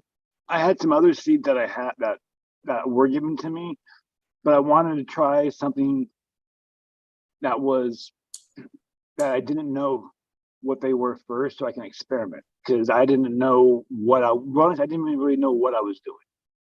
I had like a 3-part friggin' nutrient mix. I had some information that I was given, this schedule, and more or less just some general information that I've learned. I didn't have a whole lot of growing knowledge, and even to this day, I understand it, but I don't understand a lot of it. But I ended up calling those RS for random shit. And I called them RS1, and it was like all the way up to like 12, I think it was. And there was a couple males, I got rid of them, and there was some beautiful ones. In fact, friggin' one of them, because I was growing with this one nutrient company, and they wanted to use some of my pictures. So I would take pictures, but I didn't have an Instagram at the time. I would just show them off, at the grow, at the grow shop, and that's when they were telling me about Instagram or whatever. And then I did Instagram, and next thing I know, like, this company's showing my stuff. I'm like, holy shit, like, I must be doing something right, and this is like my first grow, really. But I didn't even tell anybody. Like, this is probably new to a lot of people. Like, friggin', and I had a small little chip on my shoulder. I ain't gonna lie. And Uh, I grew those out. I didn't take any clones off of those because I didn't know what they were. I didn't even know how to clone. I was too scared to. Uh, the next round that I was growing, I wanted to go bigger because I'm like, oh, I can do 12 plants. I need more. I can do more because there's people that I know and that I've always known that that can use it better, or not better, use it more than I can sometimes, and they don't always have it, and if I have some, here you go. Like, I don't like I don't sell it all. That's what I tell them, like, here, have some. And mind you, I'm not a caretaker. I don't, I've never had anybody, under my care, or so I want to put that out there too. Just a quick random thought there. I am going to spark this up though, because I don't have any other joints roll. So if there's no other objections, I wasn't even sure when I was going to, but I hope this one doesn't just friggin' burn or run. Now I'm getting my words up. I'm getting all messed up again. No, okay. So this the next round, I upgraded and I had found for $88 on Craigslist. It was what's it? Was it an 8x10? It was either a 5x10 or 8x10. It was a big fucking tent at the time, and I got that, and I friggin' popped a whole bunch of these other seeds that this one guy that I met in his Facebook group that I was in had sent out to me. And a few of those had some males in them. I wanted to make some more seeds. Those seeded out. I kept those seeds, and then I started growing ethos after that. The seeds that I made, I was giving out to some people that wanted to grow. Like, I wasn't going to didn't sell them to anybody. There's a few guys. No, take it back. There was a few guys that I did sell to, but the only reason why I did sell them those friggin' seeds is because they owed me some favors that they just mysteriously had forgotten about. And hey, I made $20. But you know what? They also got like 100 seeds too. I mean, I was not stingy either. Like, yeah, I mean, no, I'm not stingy at all. Like, I still have some of those seeds, that I did make that, like, I'll send out to you and the other guys I've seen on I the can't channel. believe you guilt trip yourself into the 20 for 100. That's a hell of a deal. Well, I mean, he owed me $20. I was actually, I didn't know. I didn't know anything like stuff. I mean, stuff that I've learned now, like this last 2.5, 3 years that I've learned from, like, oh man, it would be a lot. It would be different. It would be so much different. But now I just got friggin' the squirrel just ran a fucking right across. Just fucking. That fucking squirrel's always running around. He's quick little bits too. We were talking, you just stepped up into the bigger tent. Was it just light? Or was it just a tent? Or did you kind of up it with the tent or a light as well? I had T5 with the T5s, those Agrobite or Agrobrite T5s. They were like the 8 bulb, the 8 bulb.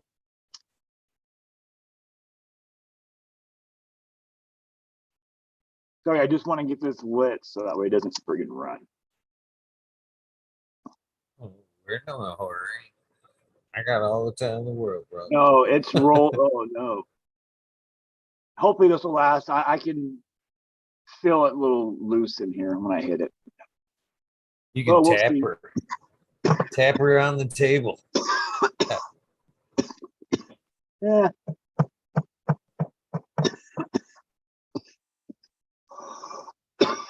Another thing too is I'm gonna cough like a bitch at first. So are you in soil at this point, Coco?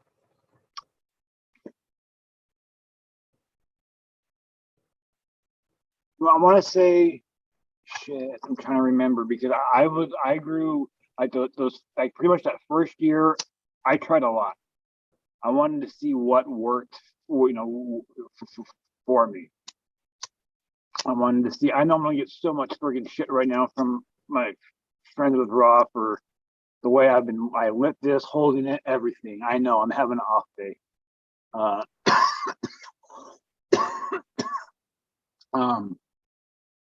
I grew with Happy Frog, Fox Farms, did that for like real short period of time.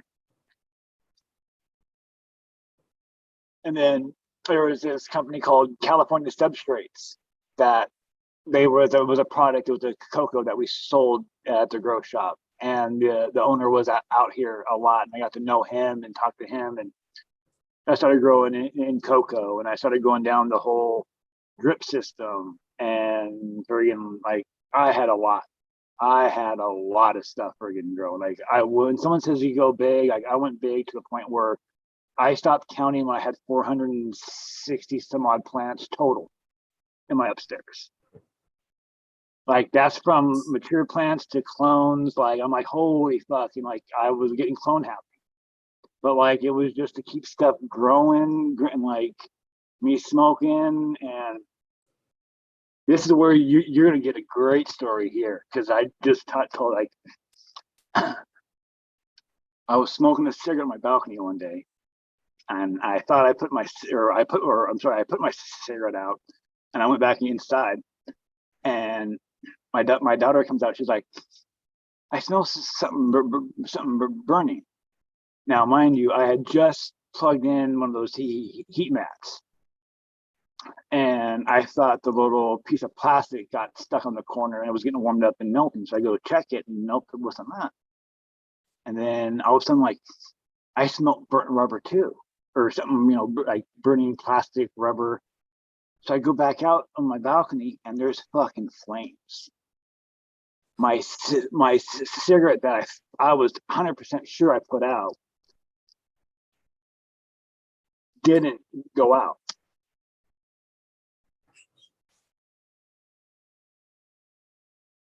And it's a big old flame. And I went, oh fuck. And I ran downstairs. I got the hose. I threw the hose because it was right up here. And I throw it up. And I run back upstairs. Now, mind you, people are home. And I ain't saying nothing right now because I got this. Real quick side note, going back to when I was in high school, I was one of the part of the very first Fire Explorer groups. There was a Fire Explorer program that started. And it was in my senior year. And I was fortunate to sign up, and I did that for about a good year and a half, 2 years. Got on the ride along program. I did that, and I fucked my knee up. And I couldn't make it past all the other courses because I wanted to be a fireman when I was young.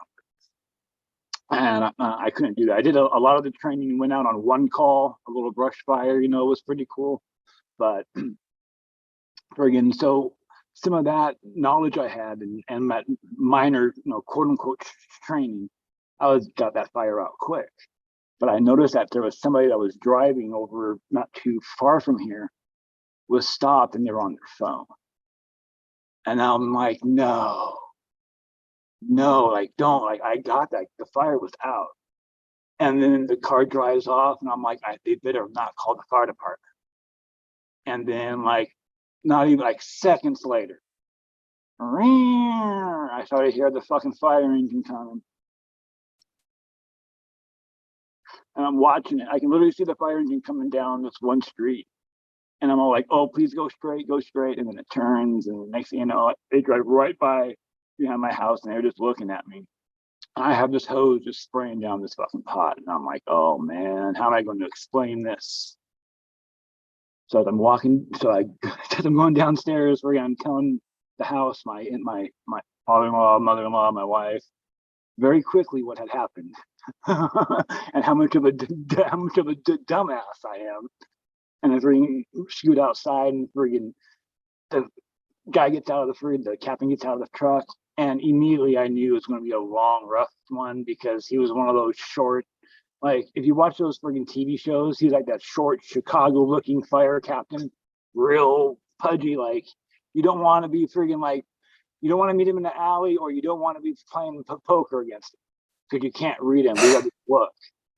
And the first words out of my mouth was, "Yep, I'm a dumbass." And he just looked at me, and I was like, I thought I had my cigarette out. It wasn't. I told him, like, basically the whole spiel, like I was a fire explorer and that training kicked in, this and that. And he's all like, "So is it out?" I'm like, "Yeah, it's out. Do you need to check?" Just being open and honest, thinking like, "Oh, he'll go no." He's all like, "Yeah, we need to." And I went, "Fuck." Well, not out loud, but inside, like, because I'm working on my plants at that time and all my tents are open. So as we're walking up the stairs, I'm just like, man, I'm like, I know it's illegal and all, but like, I'm just a little over my plant count. I like to help people. And he just looked over, looked around, and you could just see, like, in his eyes, like, can't get a read on him. And I'm looking at the other guys behind him that he's with, and they're just looking around, and you can see a couple of them are like, damn, because I had a lot of plants going on. And sure as shit, friggin' walks up to the balcony, he looks around, the fire is out, looks at me, he's like, "Good job. Yep, you're a dumbass." And they walk friggin' back out. I'm thanking them, telling them have a nice day, and they left.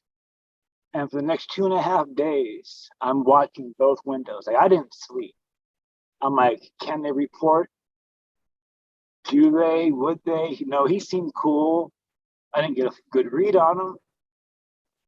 I mean, to this day, no, nothing has happened. I'm nowhere near those plant counts, ever again. But like, it was just, I was plant happy. I wanted to keep stuff. I gifted stuff out. Uh, and yeah, I forgot, how did we get to that story? Oh yeah, I told you about the time.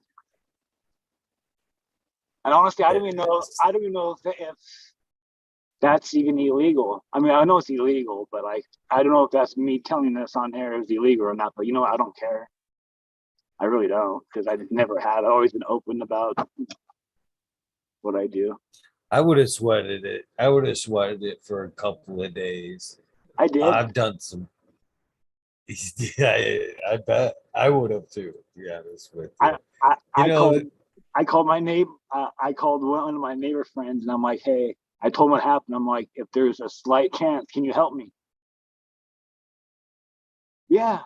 "Well, no part, you chicken shit." "All right, cool. I'll roll with it." that's I'll let you know.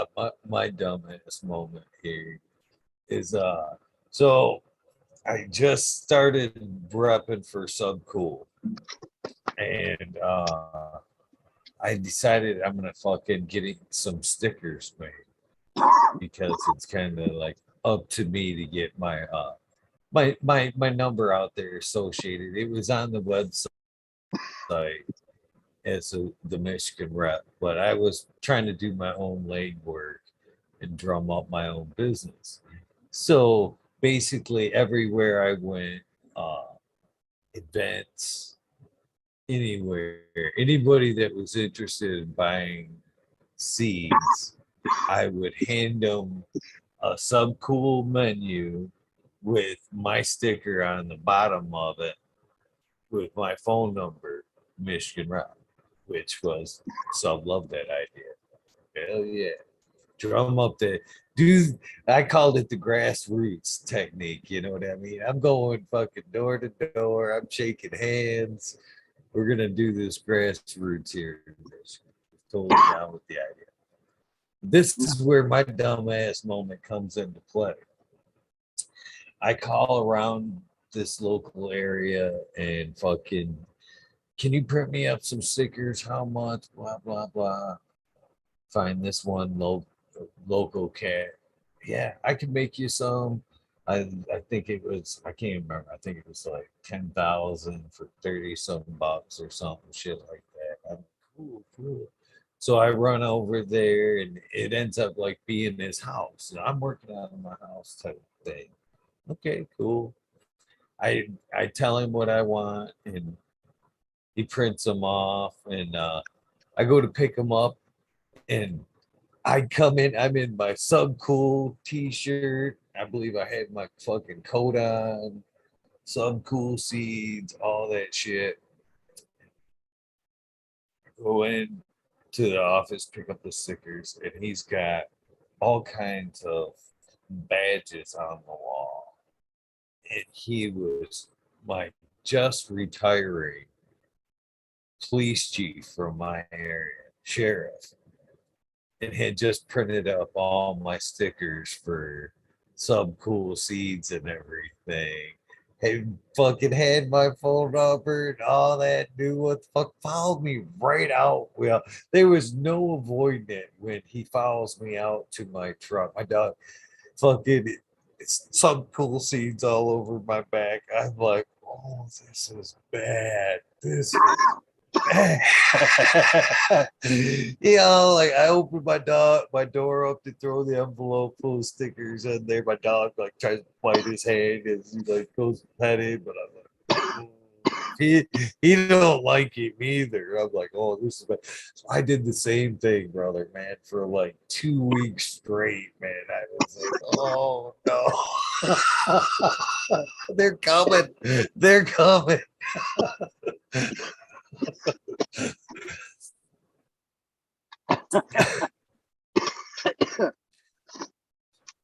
Oh. Oh, excuse me.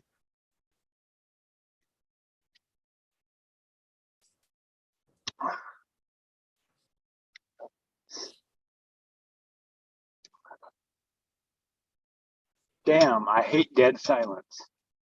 I hate All that. right. I was giving you a minute to catch your breath. All right. So fire's out. You're safe, obviously. So where do we proceed from there? Oh, plant counts went way down.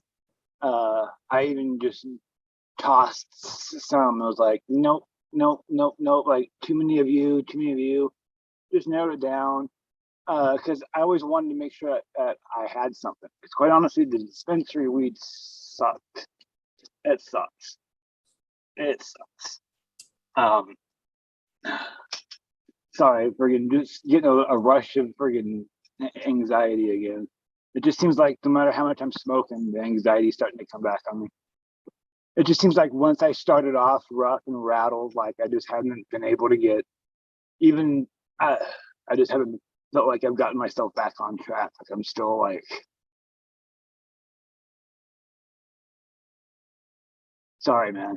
Well, I'm sorry. no I'm worries, apologizing man. for everything right now because Don't. I just feel like I just have not been able to rebound since. Anxiety can be a bitch, brother. Don't worry about it, man. And you're in full control of the night. Whatever, like I told you, whatever you want to talk about, whatever. At any point where you think maybe your anxiety is so, you know, we can wrap it up at any point. But like I said, you're in control. What do you want to say? How long it goes? So, and again, I'm having fun. So, Yeah, I know there's just a lot bounced through my head. It's all like, I want everybody else like to like know me, but it's like I'm all off, rattled, like not even like really me. I'm trying to like friggin', limp along through this, trying to, oh, like I don't want to be disrespectful at all. Like I just want to like close up and do a show and like hi. that's not the intent. And I hope No, I know. that's No, I not. know that it's not even yours. It's I did it to myself, really. Like even before the shake, I just started off rattled, rough, and just haven't been able to recoup. And like, I mean, this is me, but it's not. And like, What is uh, it's just a fun night of hanging out, brother. So don't put too much into it. Mr. Gorski in chat would like to know What is your favorite plant to grow, or what is your favorite plant to smoke? Actually, I'm always just I'm trying to find that still. Like I love growing, every plant, any plant, because you always get to learn something from it. But sorry, man, I'm like,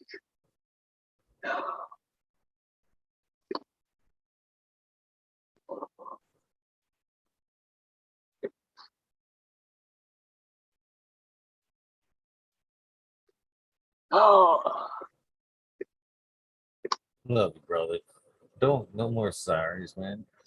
I I I w- I don't want to end it, my friend, because I know I could see a tough night coming ahead, and I don't want that to be. I'd rather try to power through it and see if we can. I don't know. That's up to you, but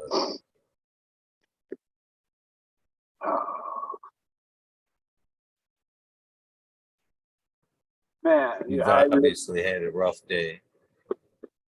it's been rough. Yeah, I How old apologize, are your everybody. daughters? Did you I say how apologize. old your daughters were? Uh, no, she just turned 16. Okay. She's when my wife and I had met, my daughter, she biologically she's not mine. Uh, when she wanted to become a Warren and wanted me to adopt her uh, several years ago, and we went through the whole process of that. And that was a really cool process, to go through, uh, going through that adoption process. Uh, uh, and that's been all great. And it just sucks that, I mean, this last couple of years, like, we haven't been as close as I, wish and like. That's been really rough too. So, sorry, man. I've just been having some rough shit too going on. I appreciate you fucking coming on to do this, man. You did it in like a drop of a hat, man. Even on a fucking rough day, man, you still didn't let me down. That says tons about your character, brother. I try to always be there for people when they need them. I didn't want to back out. I wanted to just still show up, and I was like still rattled. And even now, I'm like, man, I would have took a fucking rain check any day. I'm I always just, grateful for the people that come on and do this, man.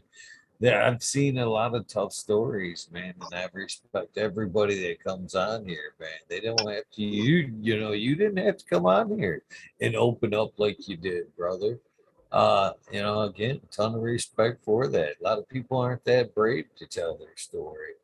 A lot of people like to put out that fucking front where everything's okay. I ain't done nothing wrong. I've got perfect fucking garden.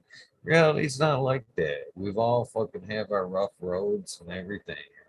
I appreciate you. I can't tell you how much I appreciate you telling your story from a real angle. You know what I mean? We're real people. That's what you know, there's nothing to be sorry about, but I appreciate the genuineness in your story and you coming on and telling us the real tie. You know what I'm saying? I said that from the beginning. You know, you could have come on and just went through a rehearsed story and shit like that, but no, you're showing us the real person. I appreciate that, and I know everybody else does.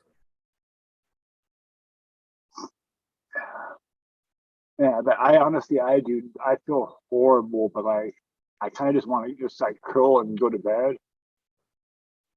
Like, I mean, I don't want to sound disrespectful or let anybody down. Like, I don't know. I kind of want to break the him. I just want to go to sleep. Like, wake up tomorrow and like maybe have a better day.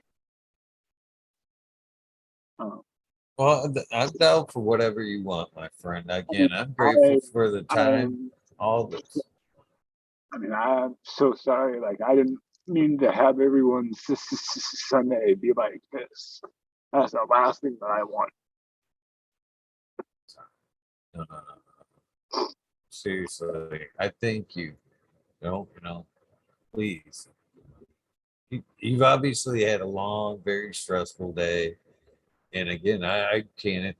I thank you for being a man of your word, hanging out tonight. I would have greatly taken the fucking rain check.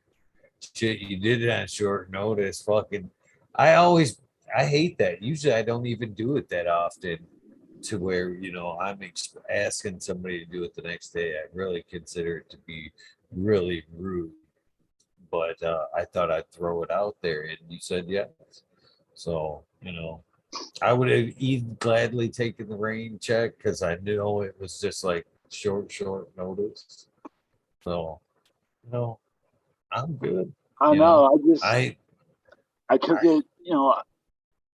Like things happen, and I don't know. Just the things have always happened in my life for reasons.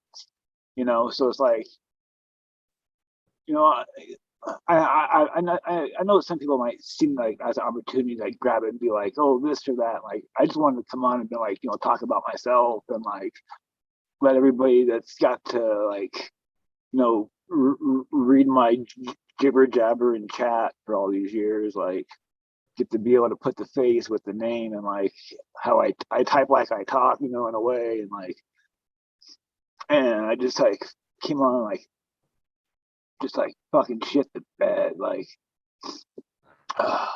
I, I knew, like I I said, knew this was either going to be fucking awesome or it was gonna be a case of the spider mites. Yeah, it's like, I just feel horrible that I can just. you're obviously a great guy. And like I said, man, people said you want to get this guy on. He's got a lot of good stories. He's a great dude. And I gotta agree, my friend. We all have bad days. I'm ready for a redo anytime you are, brother. And nonetheless, man, you come hang out any day. I'm looking forward to getting to know you a little bit better, my friend. So it's all good. Seriously, I've had a great night. Your story's been a very touching one, very relatable for a lot of us.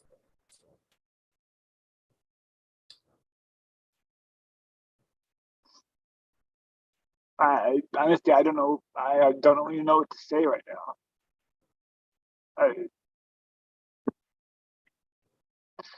I mean, well, thank you. I'm sorry. I'm just so.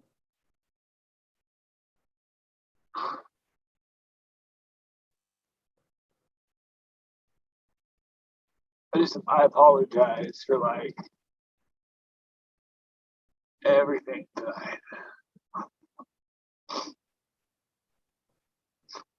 My dog's behind me, all like she knows something's up. And it's again, man, it just shows what a genuinely awesome person you are. Straight from the heart, a man with a big heart. Again, there's always this option. If you wanted to fucking, take a minute or whatever, we could wrap this up. And obviously, I'm going to pick back up with Weed Nerd World. If you wanted to, pop in with everybody else on the Weed Nerd World later. That's up to you. If you want to keep this going, I'm cool with that. But you're always welcome from this point on, brother. You know, Actually, episode done, Chief. You open the night. You've done your time, man. This Zoom link that you got, brother, is the link. It is the link. It's the same one I always use, man. So, you're always welcome, man. I appreciate you sharing your story to this point, man. I can't, I don't want to, I see you having a hard time, and I don't want to keep pushing. So, no, I mean, well, you're not pushing. It's hard for me to get thoughts together right now. I just don't want to keep making this look like shit or me just feeling more like shit. And I'd rather have like, probably kick up the show and like what you guys normally would do. And like, I'm probably just gonna go to bed. And like tomorrow will be a different day, and I just need a good night's sleep. I just had a horrible day, and I feel humiliated right now. I just probably just need to like just need to go to sleep. Probably just lay down. I mean, I've been trying to do the like whole meditation thing and all that. Like,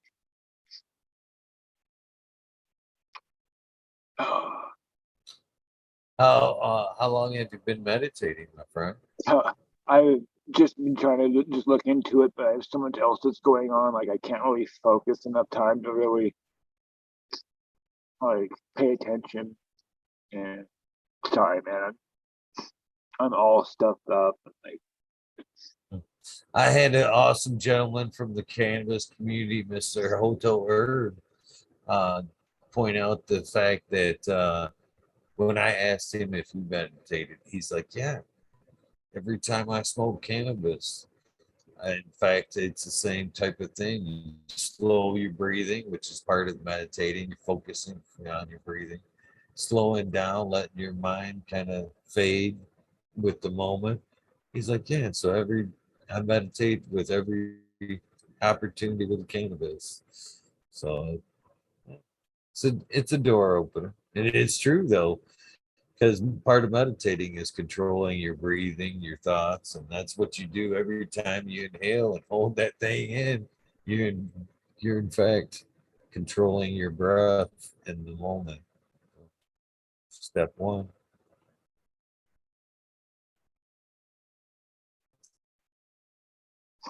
I'm so, Well, I'm I think I really can't like.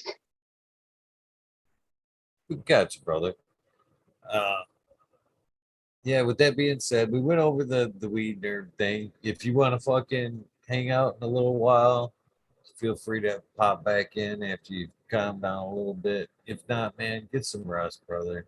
I greatly appreciate your time, man. For real. Uh, it helped us all hang out tonight, and we got a chance to, hear your story. I greatly appreciate it.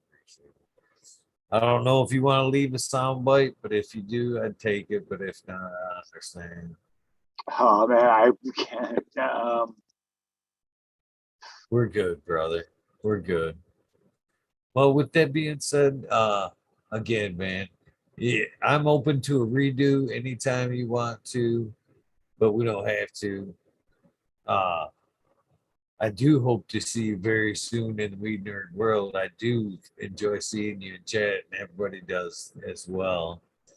So don't let this experience be a smudge on what could be a great experience here in the future, my friend. So Man, I I, love you, brother, and I I greatly appreciate appreciate you taking the time. Real. and I appreciate everything. And chat, everyone. I'm sorry, and I'll be in touch. Uh, sorry, I don't I just like. I totally got it, brother. Some stories are hard to tell, man.